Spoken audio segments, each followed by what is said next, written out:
आज के शो में। पाकिस्तान में भी कोरोना मरीजों में मोहलिक ब्लैक फंगस की तशखीस का इंकशाफ। ये ब्लैक फंगस क्या है, अलामात और फैलने की मुमकिना वजूहात, अहम हकाइक मंजर आम पर।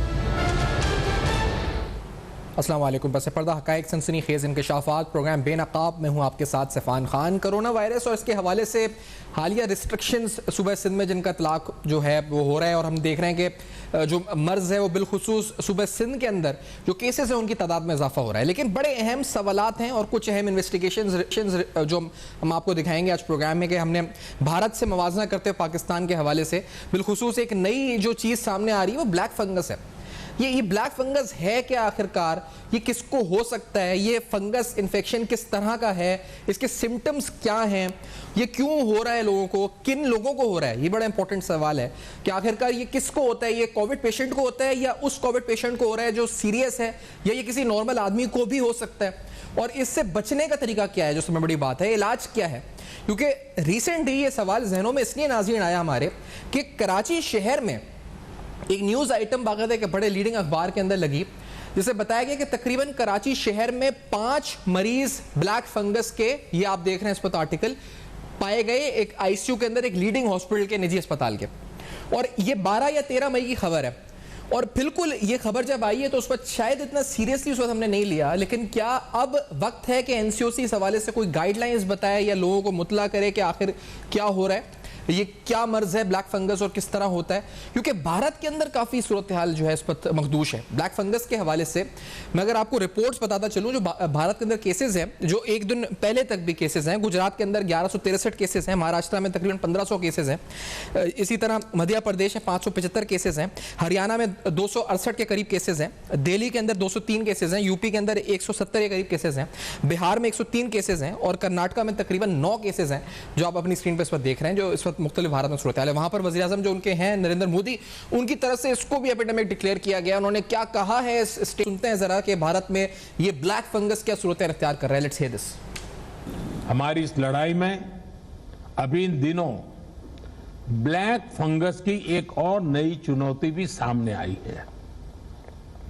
इससे निपटने के लिए जरूरी सावधानी और व्यवस्था पर ध्यान देना जरूरी है। तो आखिरकार ये जो ब्लैक फंगस जो भारत में इतना फैल चुका है, हमें कितना कंसर्न इस पर होना चाहिए, ये सिंपल सवाल है बड़ा। ये क्या है और क्या नहीं, और ये हम बता नहीं सकते क्या है, क्योंकि हमारे पास जो मुख्तलिफ चीज़ें हैं जो हमने इंटरनेट से कलेक्ट की, लेकिन यकीनी तौर पे जो लोग मेडिकल प्रोफेशन से ताल्लुक़ रखते हैं ये सवाल तो उनके सामने ही रखने के हैं। इसीलिए मैंने जो इस पर भारत के अंदर जो डॉक्टर्स हैं जो इन्होंने स्टेटमेंट्स दिए हैं जो यहाँ फैल रहा है मर्ज, तो जो डॉक्टर्स ने मुख्तलिफ बातें की, एक तो सिम्टम्स के हवाले से जो बात की एक डॉक्टर ने कि इसमें क्या होता है, क्या अलामात जाहिर होती हैं फंगस में। हम पहले आपको ये सुनाते हैं कि वहाँ के डॉक्टर क्या कहते हैं। Let's hear this. ये इन्फेक्शन ऐसा है कि ऑपरचुनिस्टिक इन्फेक्शन है, तो जहाँ जहाँ अपनी इम्यूनिटी डाउन होती है और जिसको डायबिटीज़ है, HIV है और अदर कोई कैंसर की ट्रीटमेंट चल रही है, तो उसको इन्फेक्शन ज़्यादा लगता है। म्यूकोरमाइकोसिस का होता है तो उसको किसी किसी को नेजल ब्लॉकेज की कंप्लेन होती है, नोज़ के आसपास में थोड़ा स्वेलिंग आता है, चिक्स पे थोड़ा स्वेलिंग आता है, आइस के आसपास में थोड़ा रेडनेस और इसमें थोड़ा स्वेलिंग आता है, और किसी को सिर दर्द की बीमारी होती है, सीवियर हेडेक होता है। और अभी काफ़ी लोग ऐसा भी आता है जिसको टूथेक की कंप्लेन होती है और दिखाने के लिए वो डेंटिस्ट के पास जाता है। किसी को मुंह में ब्लैक कलर का छाले पड़ जाते हैं, और किसी को नेजल मिकोजा लेके उसका हम बायोप्सी भेजते हैं तो उसमें पता चल सकता है। तो ये इस अलामात को सुनने के बाद अगर हमने जो अब तक मरीज आए हैं उनकी अगर अलामतों को अगर जांचा है तो उसकी एक समरी हमने एक बना दी है ताकि हम आपको बता सकें जो ये वो हैं जो डॉक्टर्स ने और जो मरीजों ने बताया भारत के अंदर वो क्या है अलामतें, वो आपके सामने रखते हैं। ये फंगस है जिसका आगाज जो अभी तक हमने देखा है केसेस में वो जो नाक से हो रहा है। इसके बाद नाक से कथई या लाल रंग का मवाद निकलता है, ये ब्लैक फंगस की इब्तिदाई अलामत बताई जाती है। फिर ये इन्फेक्शन आहिस्ता आहिस्ता आंखों में पहुंच जाता है, जिसके बाद ये आंखों में दर्द और सुर्खी आंखों की जो पड़ जाती है, और फिर मुतासरा शख्स कुव्वत बसारत से महरूम भी हो जाता है। ये भी मतलब एक सिम्टम है जो हमने देखा है कि इसका सामने आया। अब ये वही हैं जो तमाम रिपोर्टेड सिम्टम्स हैं। अब एक आपको मरीज़ है जैसे उसकी अहलिया जो है वो हॉस्पिटल में है इस वक्त, तो उसका जो शौहर वो बता रहे हैं अपनी अहलिया के बारे में। ये भारत का एक केस है, मैं आपको सुना देता हूँ कि वो क्या कहता है ताकि अंदाजा हो कि क्या है। ये सुनते हैं ज़रा कि इस पेशेंट का जो शौहर है वो क्या कहता है। Let's hear this. मेरी बीवी को पहले कोरोना हुआ था, उसमें इसको दोषी हॉस्पिटल में एडमिट किया था। उसके बाद 2-3 के बाद मैं ऊपर गया तो देखा दोनों आँख में सूजन आ गई थी। उसके बाद मैंने डॉक्टर को पूछा कि साहब ये क्या है, तो डॉक्टर ने ऐसा बताया कि ये तो मास्क लगाया हुआ इसलिए लोही का सर्कुलेशन नहीं होता इसलिए सूजन होगी। लेकिन दूसरे दिन फिर भी वापस गए, उसके बाद डॉक्टर ने बोला कि इसको सीटी स्कैन कराना पड़ेगा, उसके बाद अपन निर्णय कर सकते हैं कि क्या प्रॉब्लम है। तो सीटी स्कैन करवाने के लिए गए, उसके बाद डॉक्टर को बोला तो डॉक्टर ने ये बताया माइक्रोसिस कोई नाम का दर्द है, ये आपकी बीवी को हो गया। तो ये एक मरीज़ का शौहर जो है सब बता रहा है कि किस तरह ये मर्ज़ उसे शुरू हुआ और क्या क्या उसको अलामतें आई, और फिर ये सवाल कि आखिरकार ये किसको हो रहा है, ये भी क्योंकि अभी ज़्यादा केसेस भारत में जैसे आ रहे हैं तो इस वक्त पाकिस्तान में अब रिपोर्ट हुआ है और हम क्या करेंगे ये तो हम सवाल उठाएंगे। लेकिन ये ऑक्सीजन पे जो मरीज़ होते हैं सिर्फ उन्हीं को होता है, यानी एक जहन में सवाल आता है ना कि ये ब्लैक फंगस है, तो एक लेमैन के ऐसे सवाल आता है कि ये शायद उनको होता होगा जो बहुत सीवियर केसेस हैं, ये किसी को होता है, यानी कोई भी जो इनिशियल कोरोना पेशेंट है उसको भी हो सकता है या किसी को भी हो सकता है। तो इस पर एक जो हमने भारतीय डॉक्टर का एक इंटरव्यू या एक स्टेटमेंट उनकी सुनी थी, वो आपको सुनाते हैं कि उन्होंने क्या बोला था। Let's hear this. कई दफ़ा लोग ये कहते हैं कि ऑक्सीजन के साथ ये है, इसका लिंक है, लेकिन कई पेशेंट्स ऐसे भी हैं जो घर पे इलाज कर रहे थे जिनको ऑक्सीजन की ज़रूरत नहीं पड़ी, घर पे उन्होंने स्टीरॉइड्स ले लिए और शुगर उनकी कंट्रोल नहीं हुई, उनमें भी म्यूकरमाइकोसिस देखा गया है जो हॉस्पिटल में एडमिट भी नहीं हुए। तो admission and oxygen is not one factor which is definitely linked with this. अच्छा सर, मैंने कहा कि ये सारी इन्फॉर्मेशन जो हम आपके सामने रख रहे हैं ये जो डॉक्टर्स ने कहा वो है, और अभी भी हमारे साथ डॉक्टर्स मौजूद हैं जो माहिर हैं अपनी अपनी फील्ड के, जैसे हेड ऑफ पल्मोलॉजी हैं doctor Sohail Akhtar Indus hospital के, आगा खान हॉस्पिटल से जो इन्फेक्शन डिजीज़ के हेड हैं डॉक्टर फैसल महमूद साहब प्रोग्राम में साथ होंगे, डॉक्टर शुमाइल दाऊद साहब एक हेल्थ एडमिनिस्ट्रेटर हैं वो इस्लामाबाद स्टूडियोज़ में हमारे साथ होंगे। तीनों मेहमान आज़ाद को खुशामदीद कहते हुए डॉक्टर सोहेल अख्तर साहब पहले आपकी तरफ आऊँगा। कैन यू एक्सप्लेन आम अल्फाज में आम आदमी को ये ब्लैक फंगस क्या है सर, क्या हमें कंसर्न होना चाहिए नहीं होना चाहिए, और आप लोगों के पास कुछ आया है पेशेंट इंडस में इसके क्या? अस्सलाम वालेकुम। वालेकुम सलाम। ब्लैक फंगस तो इसका मेरा ख्याल है उम्मी नाम है, इसका मेडिकल नाम है म्यूकरमाइकोसिस। अच्छा, ये फंगस की एक वैरायटी है। फंगस बहुत से जरासीम में से एक होता है, जैसे बैक्टीरिया होते हैं, वायरस होते हैं, फंगाई भी उन्हीं की तरह जरासीम है। फंगस की ख़ास बात यह है जितने भी वैरायटीज़ के होते हैं कि ये उन लोगों में ज़्यादा इफ़ेक्ट करते हैं कि इम्यूनिटी या क़ुव्वत मुदाफ़ियत किसी भी वजह से कम। बहुत सारे फंगाई हैं, बहुत सारे, और में मुख्तलिफ जो है वो लंग्स में और दीगर स्किन से लेकर सर से पैर तक की इन्फेक्शन करते हैं। तो इस वक्त डिस्कशन का मौजू है म्यूकरमाइकोसिस। ये कोई नई दरियाफ्त नहीं है, we knew it for quite some time, और ये रेयर है फॉर्चुनेटली।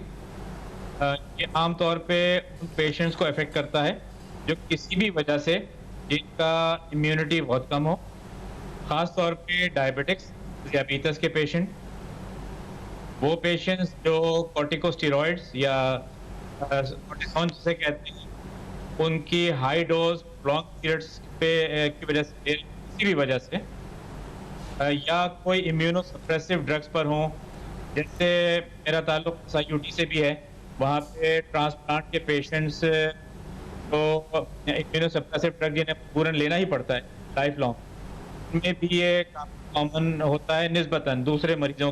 अच्छा, आप डॉक्टर साहब अगर एक चीज़ डॉक्टर साहब अगर एक आम आदमी का मैं लिहाज से पूछना चाह रहा हूँ, मतलब आप ये कह रहे हैं कि नॉट ओनली कोविड यानी सिर्फ कोरोना का मरीज नहीं बल्कि जिस मरीज का भी जो मुदाफती निज़ाम है यानी इम्यून सिस्टम वीक अगर हो गया है तो ये उसको हो सकता है, तो ये सिर्फ कोरोना से नहीं जोड़ा जाए इसको, उसका मतलब? बिल्कुल अच्छा, नहीं बिल्कुल नहीं। अच्छा, नहीं जोड़ा जाए। कोरोना से तो इसलिए मशहूर हो गया कि कोरोना के बारे में हर चीज़ मशहूर हो जाती है जी, और थोड़ा सा कुछ ज़्यादा ही सेंसेशनलाइज हो गया मेरे हिसाब से। ये उन बहुत सारी पेचीदगियों में से है जो कोरोना के पेशेंट को हो सकती हैं। सिर्फ इतना ज़रूर है कि इसकी इंसिडेंस बहुत कम है, और यूँ कहिए कि थोड़ा सा रीसेंट इसके कुछ केसेस सामने आए हैं।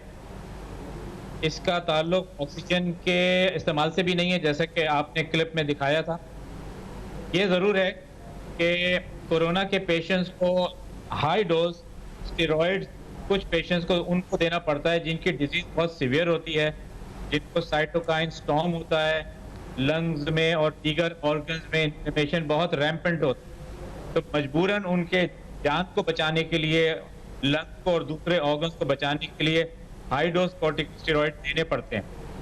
और उनके अंदर ये कुछ केसेस में आया है, और पाकिस्तान में भी आपने मेंशन कर दिया कि कुछ केसेस आए, लेकिन ये बहुत कॉमन नहीं है।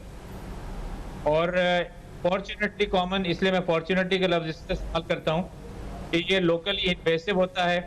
नाक, साइनस, आइज और ब्रेन में ये फैलता है, और अगर इसका बर वक्त इलाज ना किया जाए, लंग्स में भी और दूसरे ऑर्गन में भी हो सकता है, अगर इसका बर वक्त इलाज ना किया जाए तो ये लीथल हो सकता है, बहुत हाई मोर्टेलिटी है इसकी।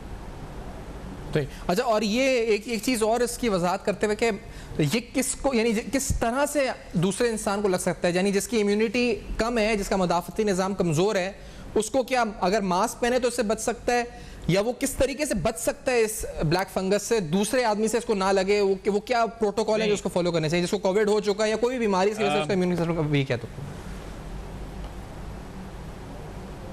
देखिए, अगर इस फंगस से डरना है ना तो फिर कोविड से डर लें। अच्छा, क्योंकि इसका ताल्लुक कोविड से है ना, और मास्क पहनने से आप ब्लैक फंगस से तो नहीं बचेंगे, लेकिन मास्क पहनकर और दीगर SOPs को इख्तियार करके और वैक्सीन फौरन लगवा कर, उम्मीद है अल्लाह की ज़ात से कि आप कोविड से बच पाएंगे। अगर आप कोविड से बच गए तो उम्मीद है कि आपके अंदर वो जो 10% लोगों में सीवियर इन्फेक्शन होता है वो नहीं हो पाएगा। वो नहीं हो पाएगा तो आपको हाई डोज स्टेरॉइड की ज़रूरत पड़ेगी। हाई डोज स्टेरॉइड की ज़रूरत नहीं पड़ेगी तो आपको ब्लैक फंगस नहीं होगा इंशाल्लाह ताला। तो सारी जड़ जो है वो एक वबाई मर्ज है जिससे हमारे लोग नजरें चुराए हुए हैं या मजाक समझते हैं या उसको राइट किए हुए। सही। अच्छा सर, एक ब्रेक की तरफ डॉक्टर साहब हमारे साथ रहेगा, डॉक्टर शुमैल दाऊद से भी पूछेंगे, डॉक्टर फैसल साहब से पूछते हैं इस बारे में, डॉक्टर सोहेल साहब भी साथ हैं। आज नाज़रीन आप देख रहे हैं बड़ा, इस वक्त हम सारे सवाल उठा रहे हैं, ये ब्लैक फंगस हमें खतरा कितना है, क्या यहाँ पर तशखीस हो चुकी है, यहाँ पे पाया जा रहा है, और ये बता रहे हैं डॉक्टर साहब कि आज का नहीं पहले का है और कोई भी मुतासर हो सकता है। ये बात तो हमें पता चली कि कोई भी जिसका मुदाफ़ती निज़ाम कमज़ोर हो चुका है कोविड की वजह से या किसी वजह से भी, वो इससे मुतासर हो सकता है। इस ब्रेक के बाद आके और सवाल हमारे साथ रहेगा। वेलकम बैक, आप देख रहे हैं बेनकाब, और आज बेनकाब में अहम तरीन सवाल हम उठा रहे हैं। डॉक्टर शुमैल दाऊद साहब, मैं आपसे पूछना चाहूँगा, ये जो आपने सुना कि ये किस तरह हो रहा है, क्या होता है, और जिस तरह मेरे ख्याल से जो बॉटम लाइन है वो ये कि अगर आप कोविड से बच रहे हैं तो फिर आप इससे बच सकते हैं ब्लैक फंगस से। वो कहते हैं आप सारे प्रोटोकॉल फॉलो करें, डॉक्टर सोहेल साहब जो कह रहे हैं। तो शुमैल साहब, ये at the level of state क्या अभी हमें इस पर अलर्ट हो जाना चाहिए, या अभी आपको लगता है कि इट इज़ टाइम कि अभी नहीं होना चाहिए और हमें आवाम को आगाह नहीं करना चाहिए इसके बारे में ऑफिशियली? डॉक्टर शुमैल साहब। बहुत शुक्रिया डॉक्टर सोहेल ने बड़े अच्छी तरह से एक्सप्लेन किया। देखिए, बात यह है कि जो इसमें ख़तरे की घंटी ये है कि ये बीमारी कुछ डॉक्टरों ने तो अपनी ज़िंदगी में कभी देखी ही नहीं थी, क्योंकि ये साल में 5-10 केसेस UK में जो कोट किए गए, शायद इंडिया एक बहुत बड़ा मुल्क है, वहाँ पे चंद 100 में हो, और अभी इस वेव के अंदर जो उनके यहाँ आया है इसमें 9000 से ज़्यादा हैं। तो ये बहुत तादाद बढ़ना जो है ना, ये एक डेफिनेटली जिसे कहते हैं अलार्मिंग सिचुएशन है। अब ये वबाई नहीं है जिस तरह डॉक्टर साहब ने बताया कि एक बंदे से दूसरे बंदे को नहीं लग सकती, लेकिन ये बिल्कुल सही है कि अगर हम इसको अपने वायरस के फैलाव को, कोविड के फैलाव को रोकने में कामयाब होते हैं तो हम इससे बच सकते हैं। तो ये समझने की ज़रूरत है।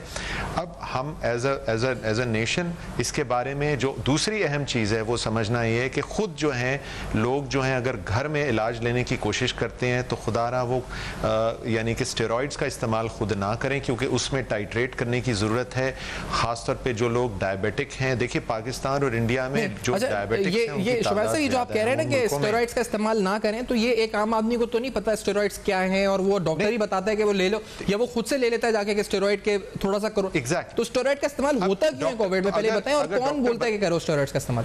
जी देखिए स्टेरॉइड्स लेना ज़रूरी है, जिस तरह डॉक्टर सुहेल बता रहे थे कि अगर किसी की जो बीमारी है कोविड की वो मॉडरेट या सिवेरिटी की तरफ जा रही है तो उसको सपोर्ट करने के लिए कि उसका जो वायरस है वो फैलाव ना करे और वो तबाही ना करे उसके लंग्स की या दूसरे अज़ा की, तो उसके अंदर तो डेक्सामेथासोन या इस किस्म के जो स्टेरॉइड्स दिए जा रहे हैं, इंजेक्टेबल दे रहे हैं या ओरली भी दिए जा रहे हैं, वो तो बहुत लाइफ सेविंग है, लेकिन उसको टाइट्रेट किया जाता है, उस पर नज़र रखी जाती है। और ख़ास तौर पर जो ये अहम चीज़ है कि जो लोग शुगर के मर्ज पहले से उनको है, कोमॉर्बिडिटी है यानी उनको डायबिटीज़ है, उनके लिए ख़ास ख्याल है कि वो, क्योंकि जो स्टेरॉइड जब दिया जाता है तो वो उसको पुश कर देता है, वो डायबिटीज़ को थोड़ा सा ज़्यादा इन्हांस कर देता है।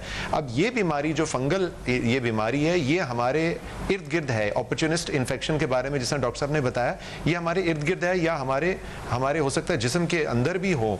तो ये फंगाई जो हैं वो जैसे ही मौका बनता है और वो इम्यूनिटी कम हो जाती है, वहाँ पर ये फ़ायदा उठा के उस पर असर अंदाज हो सकते हैं। और ये चूँकि तेज़ी से इंडिया में तेज़ी से केसेस बहुत तेज़ी से बढ़े, हमारे निस्बत ज़्यादा तेज़ी से बढ़े, इस वजह से ये चीज़ एकदम जो है वो हाइपर इन्फ्लेट हुई और सामने आई और इस तरह से लोगों का नुकसान हुआ। अच्छा, मतलब ये वायरस जो है ज़्यादा मौका परस्त है, ये वायरस मौका परस्त है कि मौके की तलाश में कि आपका इम्यून सिस्टम वीक हो। और ये अच्छा डॉक्टर, वायरस नहीं है, ये फंगस है, सही, ये फंगा है, ये वायरस नहीं है। ठीक है। अच्छा डॉक्टर फैसल महमूद साहब भी प्रोग्राम में साथ हैं। डॉक्टर साहब, क्या वहाँ आप आखान में ऐसे केसेस आए हैं और क्या कितने सिवियर हैं, सीरियस पेशेंट्स को ये हो सकता है या किसी भी कोविड पेशेंट को हो सकता है? आपकी क्या इस पर स्टडी है डॉक्टर फैसल महमूद साहब?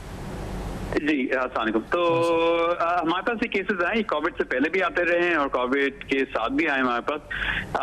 और ये फंगस तुमको पता है कि चाहे कोविड हो या ना हो तो सीरियस तो होता है ये जनरली, मगर ऐसा नहीं है कि हमारे पास भर भर के आ रहे हैं। इक्का दुक्का केसेस देखे हमने इसके। अच्छा, और दूसरी बात ये कि इसका जो मोर्टेलिटी क्या है इस वक्त, क्या इसमें कोरोना के मुकाबले में मोर्टेलिटी ज़्यादा है, कम है निस्बतन कंपैरेटिवली? तो देखिए इसको दोनों में डिफरेंशिएट करना मुश्किल होता है। ऐसा नहीं है कोरोना के मुकाबले में, क्योंकि कोरोना बिल्कुल अलग बीमारी है और ये बिल्कुल अलग बीमारी है। हमको पता है कि जिनको कोरोना ना भी हो उनके अंदर इसकी मोर्टेलिटी बहुत ज्यादा होती है, और कोरोना के अंदर वैसे ही अगर लंग्स कमजोर हो, अगर लंग्स में इन्फेक्शन हो तो अब इसकी मोर्टेलिटी और भी ज्यादा होगी इसकी। तो ये दोनों को डायरेक्ट कंपेयर करना तो बहुत मुश्किल है ना। अच्छा, और दूसरी बात कि इसको बचने के लिए क्या करना चाहिए लोगों को? यानी अगर एकदम अभी हमने सुना है कि लोगों में एकदम से खबर आई कि यहाँ पर भी केसेस हैं, फिर भारत में जो हम देख रहे हैं कि सैकड़ों केसेस आ गए अब तो वहाँ पे मुख्तलिफ स्टेट्स में उनके, तो हमें बचने का क्या तरीका है? यानी कोई भी बचने की कोशिश करे, कोई कोविड पेशेंट हो, उसके लिए आप क्या रिकमेंड करेंगे? इसमें बचने का तरीका वही है कि जैसे कि अभी आपके दूसरे गेस्ट ने बताया कि स्टीरॉइड जब देते हैं, जब शुगर बढ़ती है उससे, तो शुगर को टाइट्रेट कर, वो स्टीरॉइड को डोज को हम एहतियात से देते हैं, देना जरूरी है, ऑब्वियसली लाइफ सेविंग दवाई है, मगर साथ में शुगर का भी हम कंट्रोल रखते हैं। एंड यही इसकी बचाव, इसके लिए कोई वैक्सीन नहीं है, बचाव के लिए कोई दवाई नहीं है, कोई और कोई खास एहतियाती तदबीर नहीं। अच्छा, ये स्टेरॉइड जो आप कह रहे हैं कि देते हैं, तो स्टेरॉइड डॉक्टर साहब कि ये अगर सीवियर पेशेंट है उसको दिए जाते हैं, या बहुत से लोग ये भी हमने सुना है कि जल्दबाजी में यानी थोड़ा सा कोरोना हुआ वो स्टेरॉइड ले लेते हैं और उससे भी इसके होने के खतरात होते हैं? तो देखिए ये आपने जरूरी बात बताई, ये स्टेरॉइड सिर्फ उन लोगों में देनी चाहिए जिनके अंदर ऑक्सीजन की जरूरत पड़ रही हो या जिनके अंदर ऑक्सीजन की कमी हो रही हो। स्टेरॉइड बहुत जल्दी देने में, यानी कि किसी को आज कोविड डायग्नोज हुआ है, आज उनको 2-3 दिन से बुखार हो रहा है, उनके अंदर स्टेरॉइड देने में एक्चुअली नुकसान ज्यादा होता है। एंड इस फंगस की वजह से नहीं, मगर जनरली हमने ये देखा है कि उनके अंदर अमात की शरह ज्यादा होती है और उनके अंदर शरीर बीमारी होने के चांसेस बढ़ जाते हैं, कम नहीं होते। स्टेरॉइड का एक वक्त होता है, यूजुअली दूसरे हफ्ते में होता है, और अगर जिनके अंदर ऑक्सीजन कम हो रही हो। सही है। तो डॉक्टर शुमाइल साहब, मैं आपसे अब ये सवाल जो आपसे पूछना था कि रियासत को क्या करना चाहिए अगर इस ब्लैक फंगस को लेकर, क्या करना चाहिए शुमाइल साहब? देखिए, ब्लैक फंगस को लेके तो वही तदाबीर होंगी कि हमें जो वेरिएंट्स जैसे यूके वेरिएंट था और अब इंडियन वेरिएंट 40 से ज़्यादा मुल्कों में जा चुका, फैल चुका, हमें अपनी यानी कि जो जितनी हमारे रिसर्च सेंटर्स हैं उनको बाकायदा ये इसको थोड़ा सा देखने की ज़रूरत है कि जो यहाँ पे एक्टिव केसेस हैं उनमें वेरिएंट्स तो नहीं हैं, उनको आइडेंटिफाई करना यानी टेस्ट ट्रेस और उनको आइसोलेट करना ज़रूरी होगा, क्योंकि जितना तेज़ी से कहीं नहीं बढ़ेगा। अब जैसे सिंध में जो पॉजिटिविटी रेट ज़्यादा है और वो इसमें थोड़ी सख्ती कर रहे हैं, तो ये अच्छी बात है, इसको रोकने की ज़रूरत है। और फिर ये जो वैक्सीनेशन का मरहला है इसको तेज़ करने की ज़रूरत है। अभी भी हम टोटली वैक्सीनेटेड 12 लाख के करीब हैं एज ऑफ नाउ, जो मैं भी देख रहा था, और वो 1% से कम है। और अभी भी हम बाकी मुल्कों के मुकाबले में हमें स्पीड अप करना है। हमें अगर 7 करोड़ या 8 करोड़ की तरफ जाना है, कम से कम 40% की तरफ जाना है या ज़्यादा, तो हमें तेज़ी करनी पड़ेगी। हमें तो बहुत महीने लगेंगे। और इस दौरान वेरिएंट, दूसरा ये हमें नहीं पता कि जो ये भारत वाला वेरिएंट है, खुदा ना खास्ता ये भी अगर यहाँ पर आता है तो क्या जो इस वक्त जो वैक्सीन्स हैं क्या उनके अंदर प्रोटेक्शन हासिल है कि नहीं है, तो ताकि हम दूसरे फिर वैक्सीन्स भी हासिल करने की कोशिश करें। तो ये तमाम प्रूडेंट किस्म की हमें अप्रोच करनी पड़ेगी, एग्रेसिव अप्रोच करनी पड़ेगी, ताकि इस किस्म की जो भी कोई उसकी जो साइड इफेक्ट्स हैं उनसे हम बच सकें। ठीक है, एक ब्रेक ले लेते हैं मुख्तसर सा, ब्रेक के बाद आते हैं वापस। तो अहम सवालात वैक्सीनेशन के बारे में भी आपने बात की डॉक्टर शुमाइल दाऊद साहब, तो हम पूछेंगे कि वैक्सीन, क्योंकि सवाल है लोगों के जहनों में कि वैक्सीन सेफ करती है नहीं करती, इस वक्त तमाम वेरिएंट्स के खिलाफ कारआमद है, एफिकेसी उसकी है या नहीं है, और फिर ब्लैक फंगस से मुतल्लिक़ सवाल डॉक्टर सोहेल अख्तर साहब से भी, फैसल महमूद साहब भी साथ हैं। ब्रेक के बाद हमारे साथ रहेगा। Welcome back. आप देख रहे हैं बेनकाब, और बेनकाब में ब्लैक फंगस के बारे में हम बात कर रहे हैं। हम समझ रहे हैं इसकी अलामत क्या हैं, किस तरह से बचा जा सकता है, रियासत को क्या करना चाहिए, कितना सीरियस इशू ये अब हो सकता है। डॉक्टर शाज़नी मंजूर साहब भी लीडिंग पल्मोनोलॉजिस्ट हैं इस्लामाबाद में, हमारे साथ प्रोग्राम मौजूद है। डॉक्टर साहब, मंजूर साहब, आपके पास कुछ इस्लामाबाद में केसेस आए ब्लैक फंगस के? हमने यहाँ पर शहर कराची के मुख्तलिफ डॉक्टर से बात की है, आप इस्लामाबाद का अहवाल कुछ बताएं, और ये क्या है, आपने क्या स्टडी किया इस पर, आप इस फंगस के बारे में? जी देखिए, ब्लैक फंगस जो है ये एक किस्म का मोल्ड है, मतलब फंगस टाइप होता है, और ये ग्रो करता है यूजली सॉइल में या कंपोजिट में, या जो है आप एनवायरनमेंट से ले लेते हैं। लेकिन हम लोग ज्यादातर ये पहले भी देखा करते थे, इंटेंसिव केयर यूनिट में मरीज जो बहुत ज्यादा बीमार है आते थे, मल्टीपल जिनको ऑर्गन्स इन्वॉल्व होते थे, इस तरह निमोनिया के साथ या और कोई वजूहात होती थी। मेरी उसमें तो ऐसा कोई अभी तक मेरे नहीं ख्याल के कोई केस आया है, और हम लोग कवर कर लेते थे जिसमें हमें शक होता था कि इसमें फंगस की बीमारी हो सकती है या अटैक कर सकता है। तो मेरे तो उसमें देखने में नहीं आया। कुछ रिपोर्टेड केसेस होंगे जो बाकी अस्पतालों में पाकिस्तान के हुए होंगे, लेकिन ये कोई ऐसा कोई स्प्रेड आउट चीज नहीं है कि हम इससे कोई खतरा लें।